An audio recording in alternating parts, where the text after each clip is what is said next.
Hey there, I'm Peter. In this video, I'm going to walk you through every rank in the US Army. From the very bottom to the top, breaking down their roles, responsibilities, and what it takes to climb the ladder. Private. We're kicking things off with the private, the absolute starting point for every soldier in the Army. Picture this.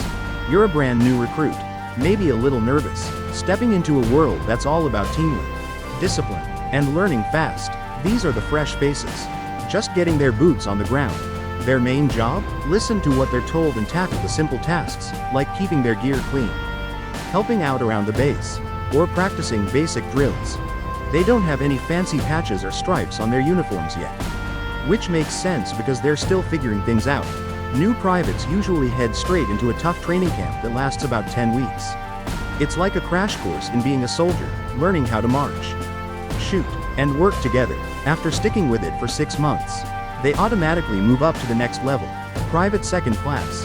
Then, after a full year in the Army, including at least 4 months at that second step, they can become a Private First Class. I think this early stage is all about soaking everything up like a sponge. It's tough, sure, but it's where you build the foundation for everything else.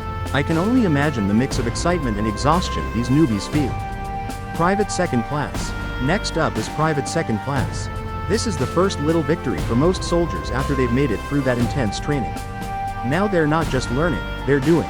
Think everyday stuff like fixing equipment, helping their team with small jobs, or keeping things running smoothly. They get a single stripe on their sleeve, which feels like a quiet high five from the Army saying, "Good job, you're getting it." Most folks hit this spot after 6 months of service, and about a year later, they're ready to move up again to Private First Class. It's still pretty basic work, but I like how it gives them a chance to settle in and get confident before the bigger challenges hit. It's almost like the Army's easing them into the rhythm of military life. I bet some soldiers look back at this time and laugh about how simple it felt compared to what comes later. Private First Class. Now we're at Private First Class, the third step up the ladder. These soldiers are above Private Second Class but not yet at the bigger roles we'll talk about soon. At this point, they're still following orders, but they've got to step up a bit. It's not just about doing the job, it's about doing it well and showing they can handle some responsibility. Maybe they're making sure their team's gear is ready or pitching in on a mission. They get a stripe with a little curve on top, which I think looks pretty cool. It's a sign they're growing. Most people reach this rank after a year in the Army, as long as they've spent 4 months at the second level. But here's something neat. If someone's already done military stuff, like school programs or weekend training, they might jump straight here when they join. Doing an awesome job, like being extra reliable or showing they could lead, can speed things up too. This rank has been around since the 1800s, but they didn't get their own patch until 1919, which I think adds a fun historical twist. From here, soldiers might aim for 2 paths, one where they focus on specific skills, or another where they start leading. The leadership path means taking a class, which we'll get into soon. I love how this stage feels like a crossroads. You start seeing who's got what it takes to stand out. Specialist. Moving on to Specialist. This is a middle step above Private First Class but below the next leadership role. These soldiers aren't bosses yet, but they might help out a few newer folks. You can get here after about 2 years of doing a solid job. If you've got a college degree or cool skills from regular life, like knowing how to fix cars, work computers, or even help with medical stuff, you might land here right when you sign up. That's pretty awesome, right? Specialists focus on getting really good at one thing. Maybe they're the go-to person for tech support in the unit or the one keeping vehicles running. They're also getting ready to take on bigger roles later. I think this is a great spot because it lets people shine at what they love doing. It's like the Army's giving them a chance to say, "Hey, I'm awesome at this." I can imagine how satisfying it must feel to be the expert everyone turns to. Corporal.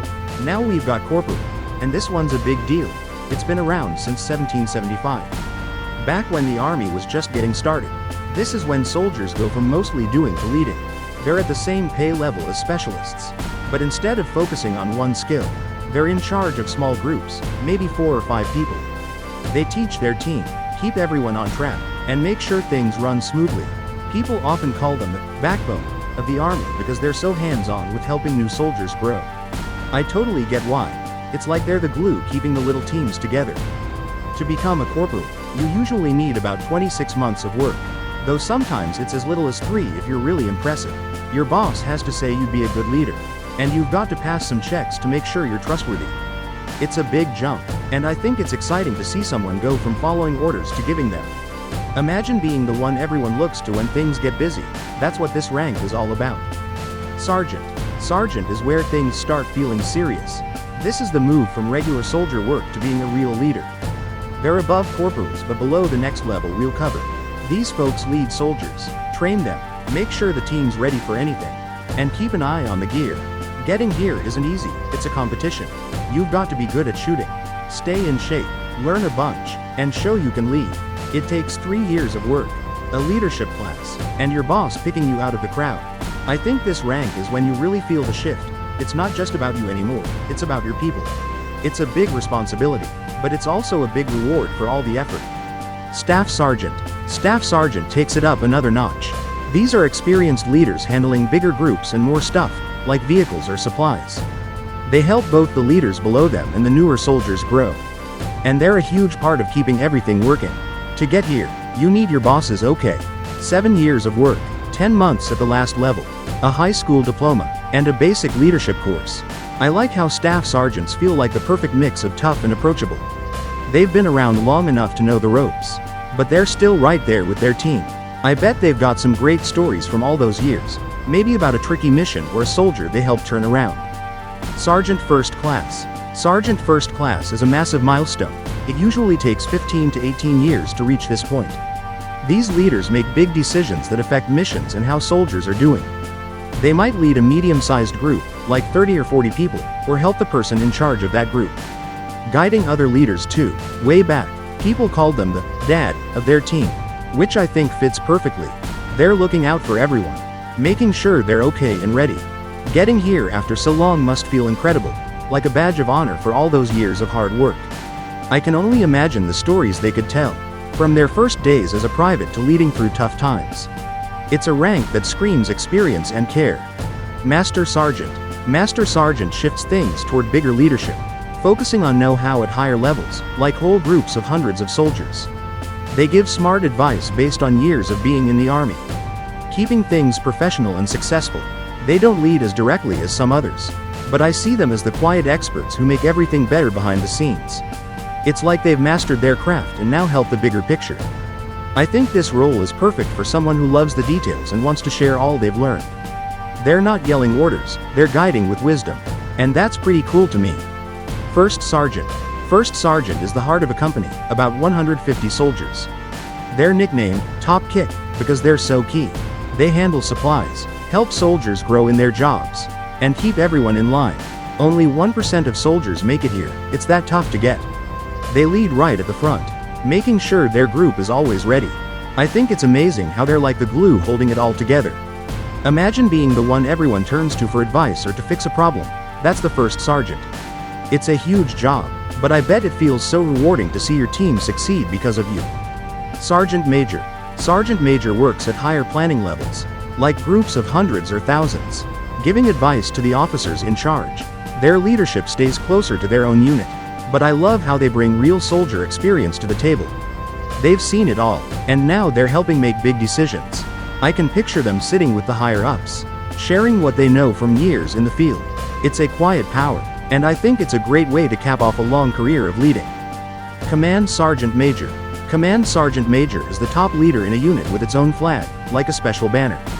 They're just below the Army's highest enlisted rank. The Army picks them to set rules, train people, and help the boss with anything soldier-related. They've got tons of experience and can work on their own at any level. I'm blown away by how much they handle, like they're everywhere at once, making sure everything's on point. It's a huge role, and I bet they feel a deep pride in keeping their unit strong. Sergeant Major of the Army. The Sergeant Major of the Army is the highest enlisted soldier, helping the Army's top boss. They speak for every soldier, visiting bases to check on training and fix life quality stuff, like better food or housing. They get a special pay level and even outrank some generals in ceremonies, which I think is super cool. Imagine being the one who gets to say, "Hey, here's what the soldiers need." I think it's an incredible job, representing thousands of people and making their lives better. Warrant Officer 1. Warrant Officer 1 is the first step for a special kind of leader who's awesome at both leading and specific skills, like flying helicopters or fixing high-tech gear. Soldiers apply, get their boss's support, and the army's big boss approves. They do jobs that need officer power but tons of know-how. I think this is a neat mix of two worlds, leading and being an expert. It's like they're the go-to person for something tricky, and I bet that feels pretty special. Chief Warrant Officer 2 to 5. From Chief Warrant Officer 2 to 5, these folks grow into bigger experts. The second level works with groups of hundreds, mixing skills and leading. The third helps up to thousands, teaching others. The fourth advises at even higher levels, guiding newbies. The fifth, which is super rare, works from thousands up, making the army better overall. I'm wowed by how they keep getting sharper, like they're always finding new ways to help. It's a long climb, and I think it shows how much they love what they do. Second Lieutenant. Second Lieutenant is the first officer rank, leading small groups of 15 to 50 soldiers or helping with planning. Leading that group for 1 to 2 years is key to moving up. Working close with experienced leaders. It's a big start, like jumping into the deep end, and I respect how they dive right in. I can imagine how wild it must feel to go from training to leading real people. It's a lot, but it's where they start building their future. First Lieutenant.